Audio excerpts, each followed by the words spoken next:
Hi, my name is Sona Jobarteh. You're watching Face2Face and this is Voxafrica.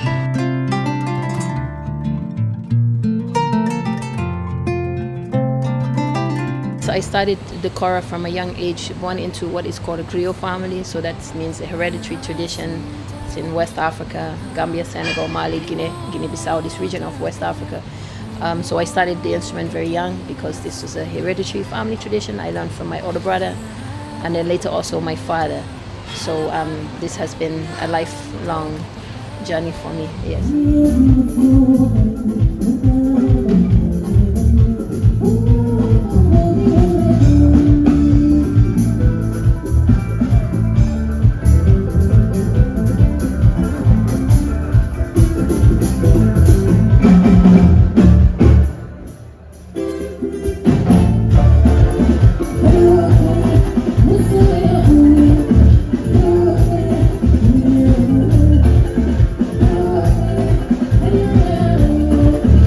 I think it's great, obviously, to have festivals that encourage, especially music from other parts of the continent, to be brought to countries so that people actually get an exposure of the massive diversity of African culture that there is, and I think that's something that's always understated. And so these are types of festivals I wish we could see more of in many countries, just as a celebration of African culture and its diversity, because I think this is a major inspiration for young people to realize how much there is at their disposal, how much that there is access to them from within the continent without actually always having to default to looking abroad.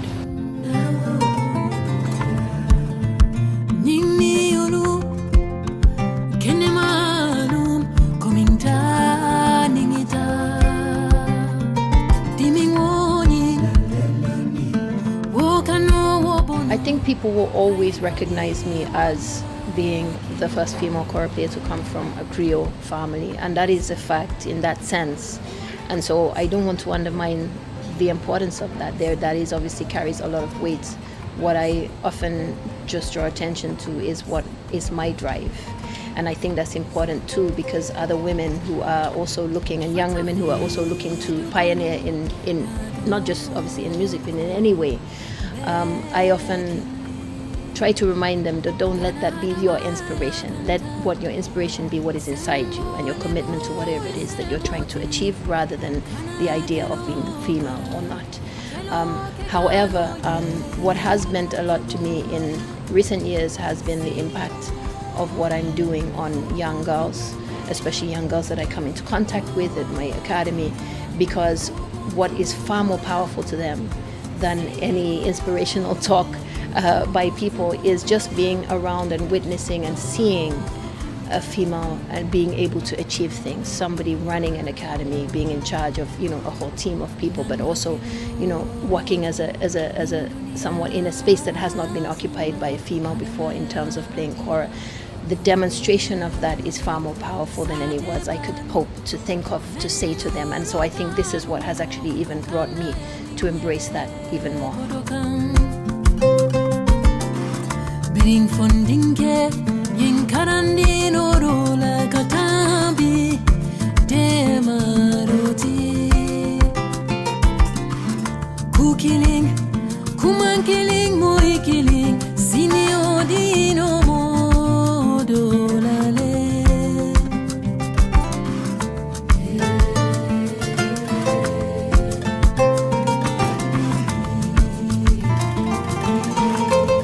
The expansion of the academy is going amazingly. We're actually expanding out this year, so we'll be having our students going on to the new campus in November of this year.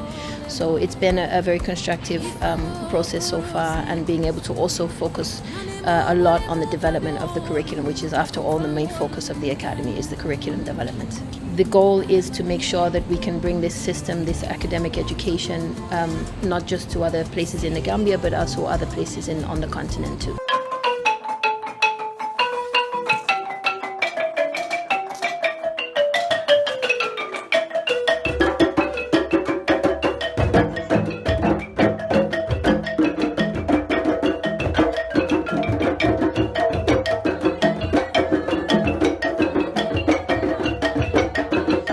album has been received extremely well, and of course it's propelled a lot more traveling,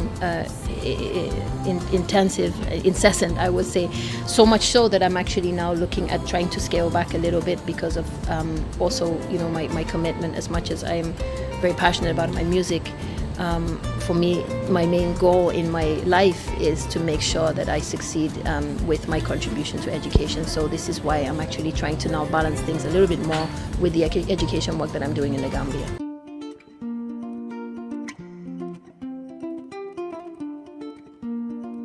I certainly didn't have any idea about the impact of the Gambia when I was writing it, the song.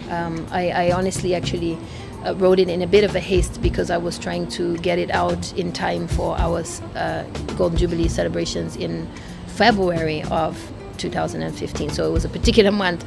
So there was a lot of pressure to get it done. And really, I only actually thought of that song as a song that would really celebrate that year. I didn't even see it beyond next year. You know, it's just, and it was just helpful to have the first song of the album. So I had actually no idea how big that song would go and how far and wide it has been now traveled beyond where I've even gone. Yeah.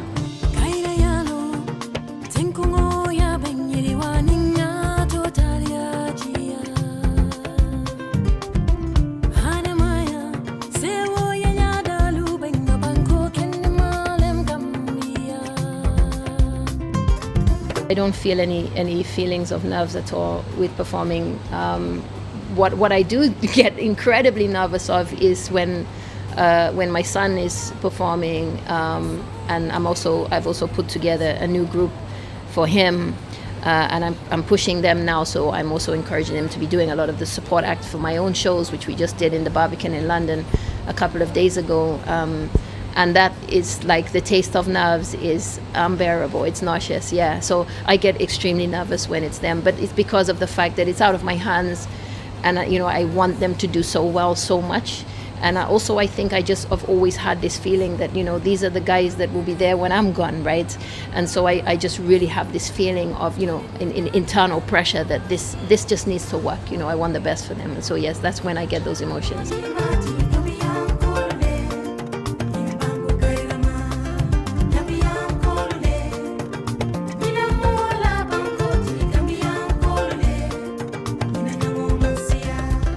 People can certainly get involved in the Gambia Academy. Not only that, this is what we rely on because of the fact that what I'm trying to do is create a systemic change. Often when people, and it's not the first time, when people try to make those systemic changes, it becomes very difficult to get the support from the mainstream avenues because they are not even set up to be able to support institutions that are not following the existing system that I'm actually trying to deviate from. And so I've relied wholeheartedly on individuals, on audiences around the world, on donors and people who have come forward to understand what it is I'm trying to do and is supporting the vision of change. But not only monetary, it's as if not sometimes more actually valuable to having the human resources, the expertise that comes on board and being able to contribute to the academics or the curriculum development or the publicity, you know, all these things. And having that human resource has again been a strength, but something that I'm always seeking and always calling for. If you want to find out more information about the Gambia Academy, please visit our website, www.gambiaacademy.org. You can reach out and contact us on there, the contact page. Feel free to apply to volunteer. You can also study the kora, many of the instruments there, and of course you can make donations. thegambiaacademy.org.